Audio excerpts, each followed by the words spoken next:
Assalamualaikum warahmatullahi wabarakatuh. Merdeka. Pemirsa kanal Hikmatologi tercinta, mari kita senantiasa berusaha optimal untuk kian melembut, cerdas, dewasa, bijaksanakan hati nurani berdasar kitab suci agama kepercayaan yang kita yakini. Tentu saja ketika kita hidup keseharian sebagai warga negara Indonesia, niscaya menjunjung tinggi nilai luhur Pancasila dengan upaya menghayati, mempedomani, mengamalkan di seluruh pijakan kaki kita di bumi. Pemirsa,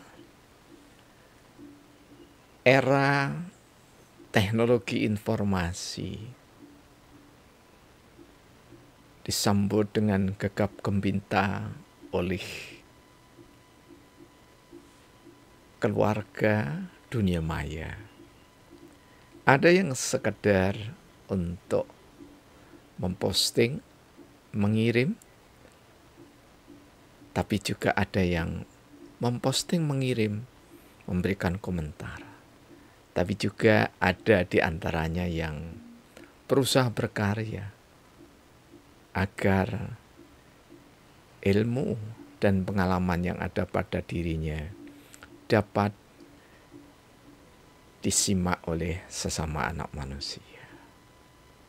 Hanya saja kian bertambah tinggi teknologi informasi, tak jarang semakin menyutkan nyali.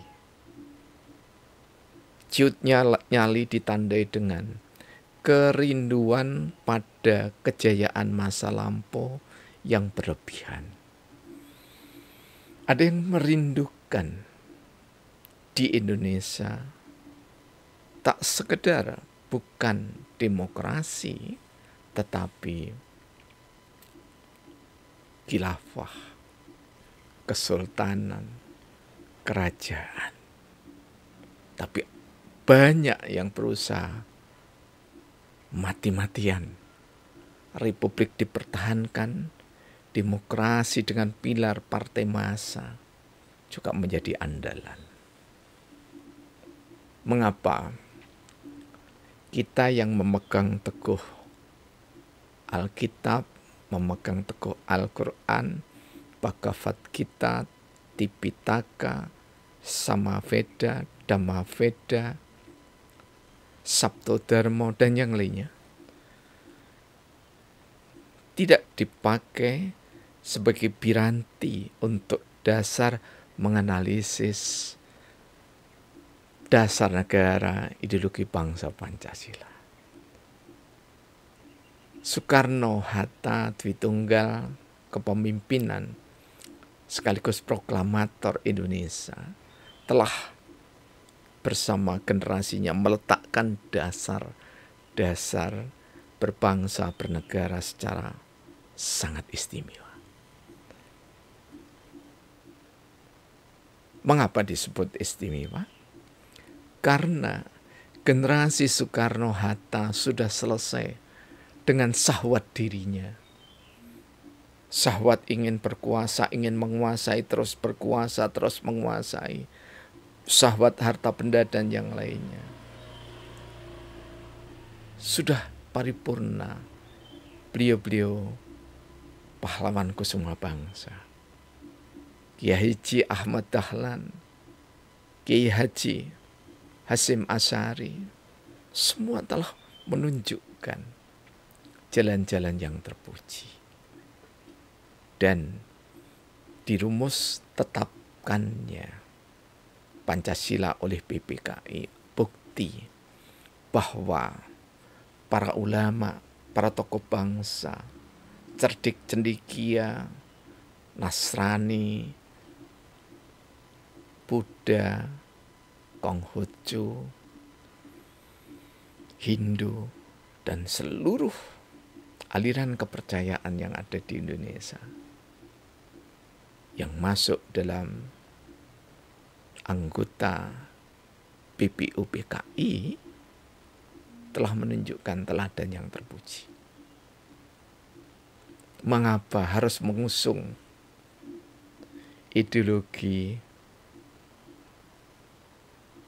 yang belum pernah, ya, sekali lagi, belum pernah dan belum pernah diterapkan di bumi Indonesia tercinta ini.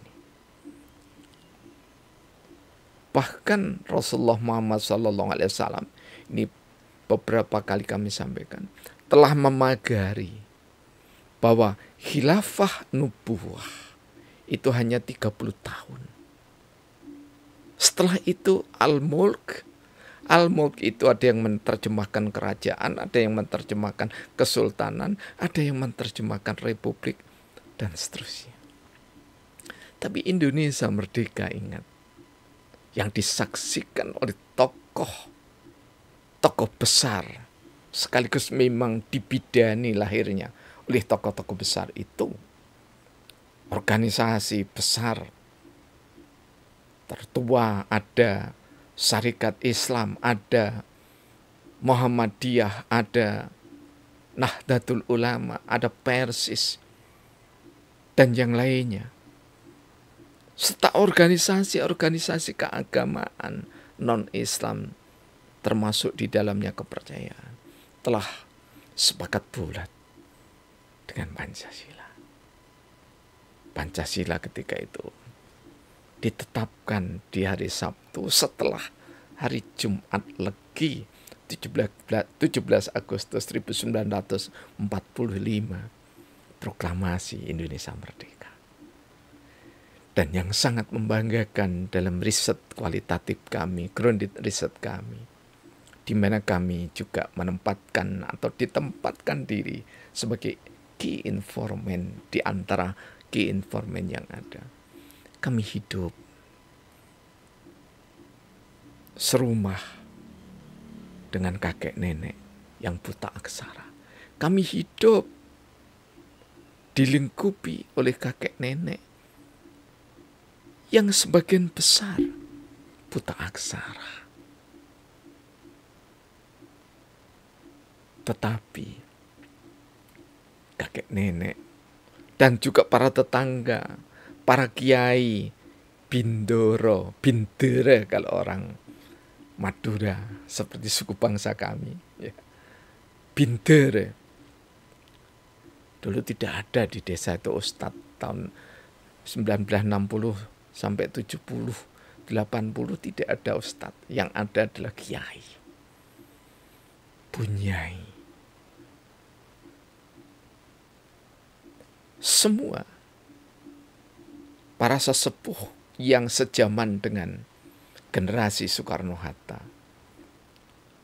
Kebanyakan buta huruf, buta aksara, tetapi tidak buta mata hatinya. Karena itu saya menggurat syair sabdanya yang ke 19.077,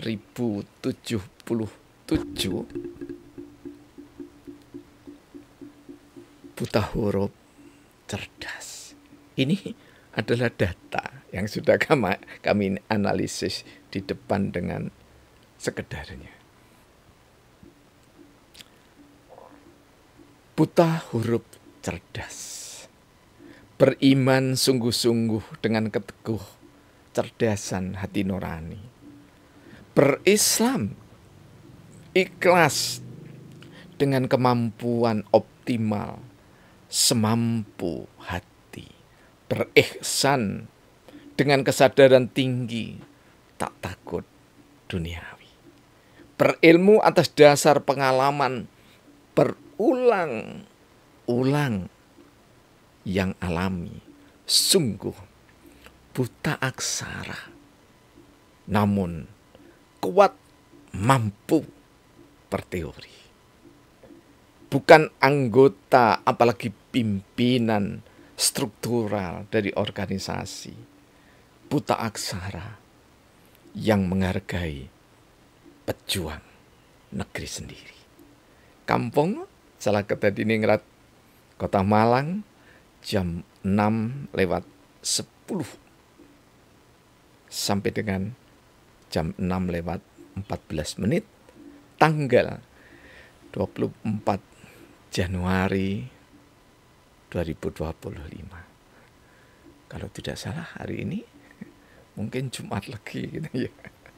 Nah, mengapa saya katakan di sini sungguh buta aksara namun kuat berteori.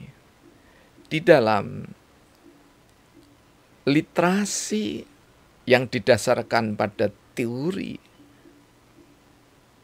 grounded, yaitu grounded riset, ya, maka di sana ada the supreme of grand theory, kami menyebutnya, yakni adalah dasar yang tertinggi di atas yang tertinggi, di antara yang paling dasar, paling dalam dari Allah, Tuhan yang Maha Esa. Silahkan saudara-saudara kami memiliki the supreme of grand theory sendiri berdasar kitab suci agama kepercayaan masing-masing, karena kami meyakini tidak pernah akan bertabrakan seperti generasi tokoh pendiri Republik Indonesia tercinta ini. Berulang-ulang pengalaman itu, kemudian pengalaman diterapkan lagi, terus diterapkan dan diperbaiki. Itu namanya berteori. Karena teori itulah dasar dari praktek. Dan praktek yang berulang, kemudian diulang lagi dalam kesamaan dan boleh jadi perlakuan inovasi, maka itulah teori. Ya, seperti ketika Newton dengan teori gravitasinya. Berulang, dia lemparkan buah apel jatuh ke bumi. Semakin dilempar, semakin jatuh, semakin dilempar, tetap jatuh. Keberulangan itu, karena Newton tidak buta aksara, digurat. Dan akhirnya generasi kita meyakini bahwa ada teori gravitasi bumi. Sepanjang ada di dalam lingkup gravitasi bumi itu. Demikian juga kakek nenek kami yang berulang menanam kopi, menanam cengkeh, menanam jagung, menanam kedelai, menanam ketela pohon, menanam vanili, menanam pisang di antaranya. Berulang. Dan berulang itu kalau kita rajin menulis berdasarkan data saja ya. Berdasarkan data, kalau data tidak benar, tapi datum itu baru benar. Data itu jamak ya. Berdasarkan data yang kita kumpulkan tanpa kita intervensi data itu dalam makna direkayasa, maka akan muncul teori yang mentakjubkan sekali. Dan secara jujur, bertanggung jawab kami sampaikan bahwa ada di sebelah kami sana.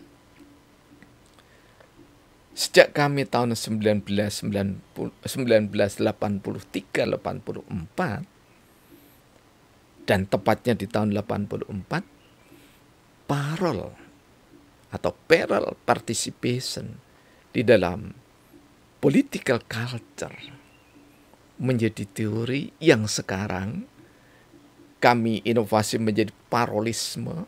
Orang yang bergerak digerakkan dengan harta benda, dengan tahta.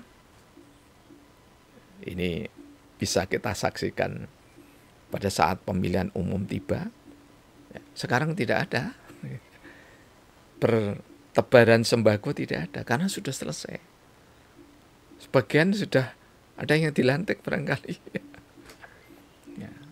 Karena itulah Orang yang buta aksara tidak berarti tidak cerdas, tapi orang yang buta aksara di zaman tahun 70-80 ke bawah adalah orang-orang yang mampu melahirkan teori-teori yang piawai, namun tetap dalam koridor Negara Kesatuan Republik Indonesia berdasar Pancasila, bukan yang lainnya. Ingat, khilafah hanya 30 tahun dalam Sahih Imam Abu Daud dan Imam Tirmizi.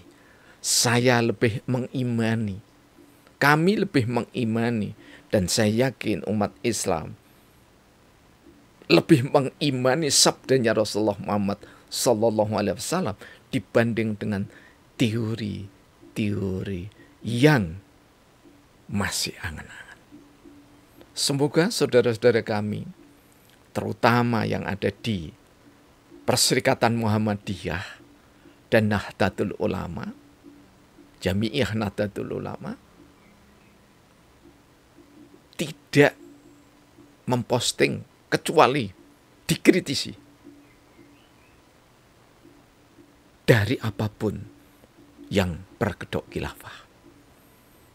Kita memang Khalifatullah fil ard, tetapi kita kalau terus-menerus mengkaji, belajar, menyimak, mengkaji, belajar, mendialogkan, membineka-lektikan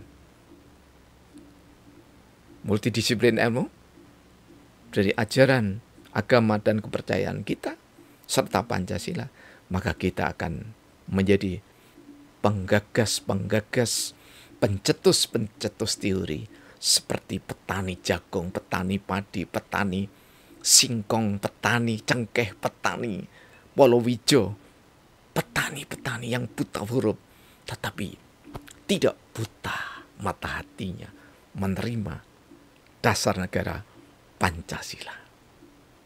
Terima kasih, mohon maaf atas kekurangan dan kritik sapa yang membangun beretika sungguh kita harapkan. Alhamdulillahirabbil alamin. Wassalamualaikum warahmatullahi wabarakatuh. Merdeka. Praktek biologi dan bersari